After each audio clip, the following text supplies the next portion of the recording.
Ma'am, si President Marcos, nagkausap na ba ulit kayo amid sa mga nangyayari na ito? Wala. Hindi naman kasi kami talaga nagkausap niyan. Hindi kami magkaibigan. Unang-una, nagkakilala lang kami dahil naging running mate kami.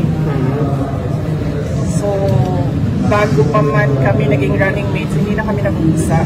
Nagkausap lang kami during campaign at dahil sa trabaho noon, banda may nakita. Pero kailan po yung last na Ang kaibigan ko talaga si Senator Amy Mike Marcos. Kilala niya ako si ex-president.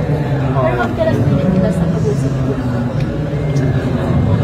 Nung nag-tender ako ng resignation, yun yung last na nagkausap kami ni President Ma'am, do you think Marcos. kung si President Marcos magsalita para sa inyo and on behalf of you, baka maayos kaya ito nangyayari dito sa Kongreso? Ato sa Alam niyo, kasi madami hindi nang kilala sa akin, pero mag-share ako konti ng ugali ko. Hindi ako humihingi ng tulong. Alam yan ng tatay ko, naging mayor siya, naging president siya. Hindi ako humihingi ng tulong talaga. Kaya nga kanina kung nakita ninyo, kung nakita ninyo, lumapit ako kay Congresswoman Gloria Arroyo. Sinabihan ko siya, ma'am, huwag ka na magpa-stress.